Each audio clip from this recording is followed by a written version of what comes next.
عزیزان گرامی وقار، قرآن عظیم میں اللہ رب العزت ارشاد فرماتا ہے، اور ہم ضرور تمہاری آزمائش کریں گے، تمہیں آزمائیں گے۔ کن چیزوں سے آزمائیں گے؟ تمہارا امتحان ہوگا۔ 4 چیزوں کا ذکر اس آیت میں آیا ہے۔ بشیء من الخوف، تمہیں ڈر دے کر کے کسی چیز کا، خوف سے تمہیں آزمایا جائے گا۔ والجوع، اور بھوک کے ذریعے سے آزمایا جائے گا۔ ونقص من الاموال، اور مال کی کمی کے ذریعے سے تمہیں آزمایا جائے گا۔ مال گھٹ جائے گا، فاقہ ہوگا، اس طرح سے تمہیں آزمایا جائے گا۔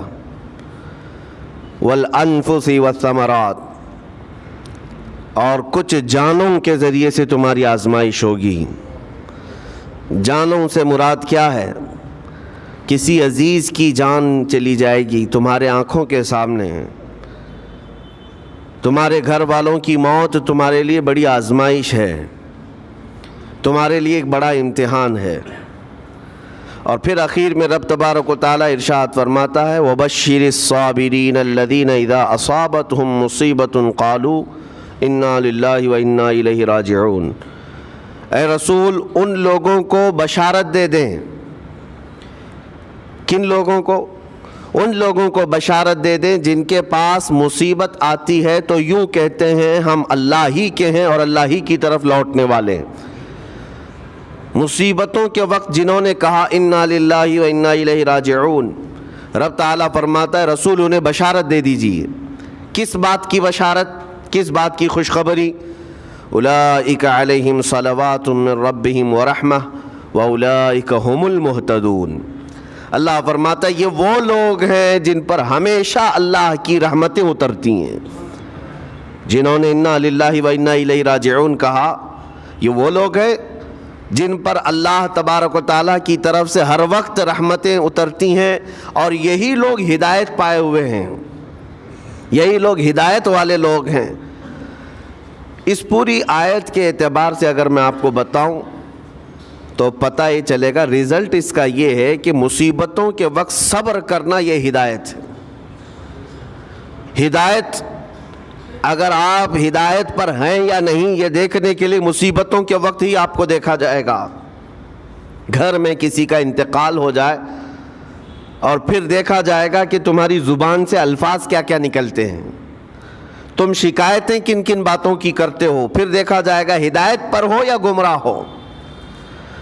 ایک روایت میں یہ بھی ہے کہ جب کسی کے بچے کا یا کسی کے بھائی کا یا باپ کا انتقال ہوتا ہے گھر میں، تو جنازہ اٹھانے سے پہلے ہی وہاں ایک فرشتہ آتا ہے۔ وہ فرشتہ گھر والوں کا معائنہ کر رہا ہوتا ہے کہ کون کون کیا کیا کہہ رہا ہے۔ رب ذوالجلال ہر چیز کی خبر رکھتا ہے، لیکن فرشتوں کو اسباب بنایا گیا ہے اور گواہ بنانے کے لیے انہیں یہ ڈیوٹی دی جاتی ہے۔ ہر ایک کی زبان سے نکلے ہوئے الفاظ وہ سنتا ہے اور جا کر کے رب تعالیٰ کی بارگاہ میں عرض کرتا ہے۔ اللہ تعالیٰ پوچھتا ہے کہ میں نے فلاں کے گھر سے ایک جان لے لی، ان کا عزیز بیٹا چلا گیا، بھائی چلا گیا، ماں چلی گئی، وہ لوگ میرے بارے میں کیا کہہ رہے تھے؟ فرشتہ کہتا ہے اے رب ذوالجلال، ان لوگوں کے زبان پر شکر کے الفاظ تھے، وَإِنَّا لِلَّهِ وَإِنَّا إِلَيْهِ راجعون کہہ رہے تھے، اور وہ صبر کر رہے تھے۔ میں نے گھر والوں کے سب حالات دیکھے۔ اللہ تعالیٰ فرماتا ہے اے میرے فرشتے تو گواہ رہنا، میں نے ان سے جو چیز لیا ہے اس سے کئی گنا زیادہ نعمت انہیں عطا کروں گا، اس سے بہتر نسل انہیں دی جائے گی، اور ان کے غم آج جتنے ہیں اس سے کئی گنا زیادہ خوشیاں میں انہیں جنت کی عطا کروں گا، جنہوں نے میری دی ہوئی مصیبت پر صبر کیا۔ اور کوئی گھر ایسا ہوگا جس گھر سے فرشتہ جا کر کہے گا کہ مولا اس گھر والے تو بے قابو تھے، جو منہ میں آیا بکے جا رہے تھے، وہ تو یوں کہہ رہے تھے کہ اللہ کو کیا ہمارا ہی گھر ملا، ہمارا ہی بچہ جانے کو تھا، ہمارے ہی گھر میں یہ آفت آنے کو تھی۔ اس طرح کے الفاظ وہ کہہ رہے تھے۔ اور رب تبارک و تعالیٰ کو ظالم کہہ رہے تھے۔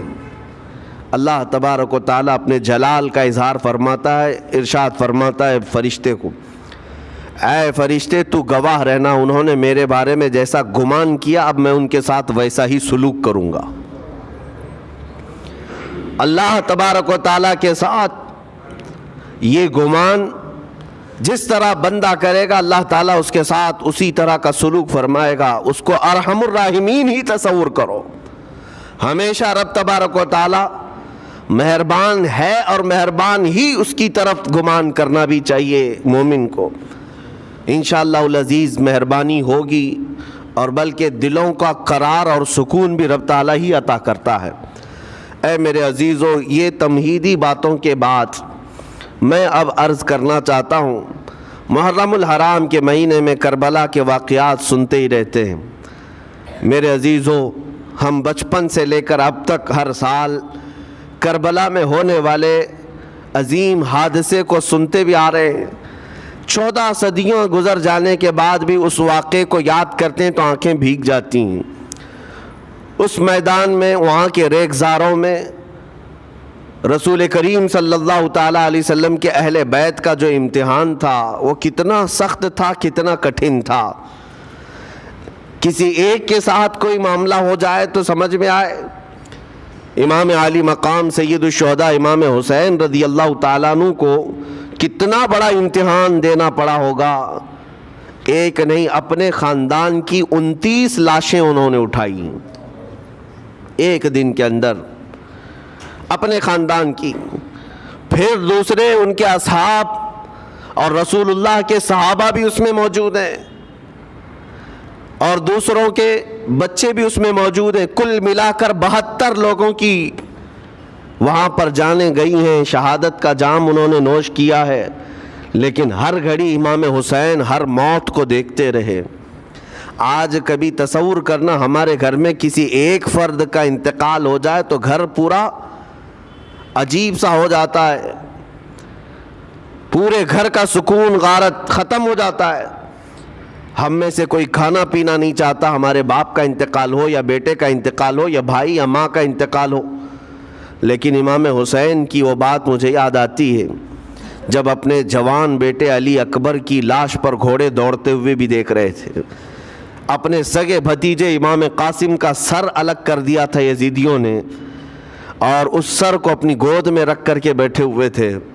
اپنے سگے بھائی حضرت عباس علمبردار کے، ان کے آنکھوں کے سامنے دونوں ہاتھ کاٹے گئے تھے، اور حضرت عباس کے سینے میں نیزہ مار کر کے انہیں گرایا گیا تھا۔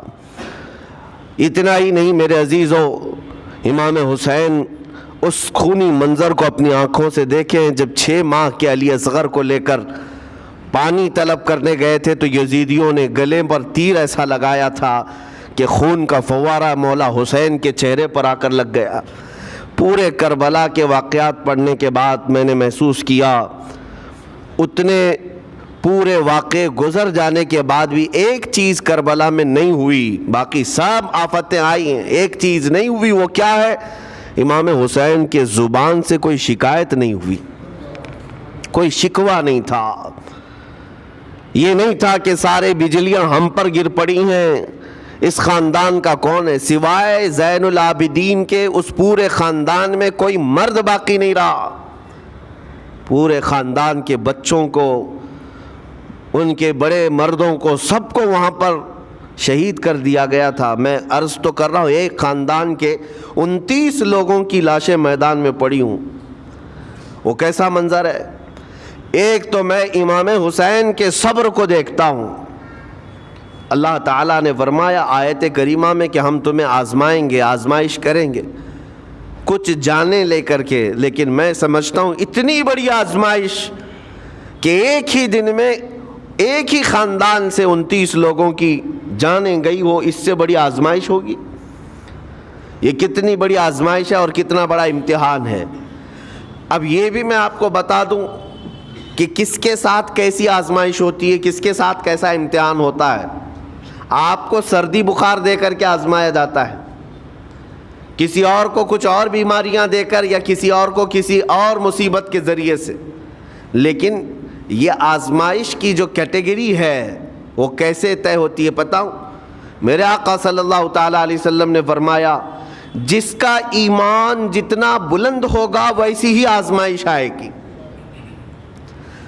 یہ کربلا کے امتحانات سے یہ بات تو ثابت ہوتی ہے کہ امام حسین کے ایمان کا درجہ کیا رہا ہوگا، ان کے ایمان کا مقام کیا رہا ہوگا۔ اس ایمان کی بلندی کے اعتبار سے ان پر آزمائش آئی۔ اسی لیے تو بزرگوں نے فرمایا کہ ہم میں سے کوئی بھی امام حسین کے صبر کو نہیں پہنچ سکتا۔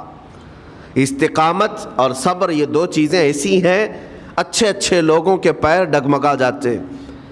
استقامت کا مطلب ہے ڈٹے ہوئے رہنا حق پر، اور یہ سب کو نہیں مل پاتا، یہ خصوصیت سب کو حاصل نہیں ہوتی۔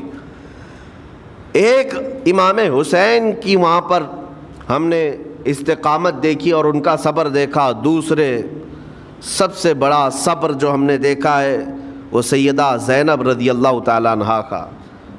وہ خاتون امام حسین کی سگی بہن ہیں، سیدہ فاطمۃ الزہرا کی بیٹی ہیں، حیدر کرار کی نور نظر میرے آقا صلی اللہ علیہ وسلم کی گود میں کھیلی ہوئی ہیں۔ سیدہ زینب سلام اللہ علیہا جب وہ کربلا کے میدان میں موجود تھیں، ان کی عمر مبارک بھی تقریباً 55 سال کے قریب تھی۔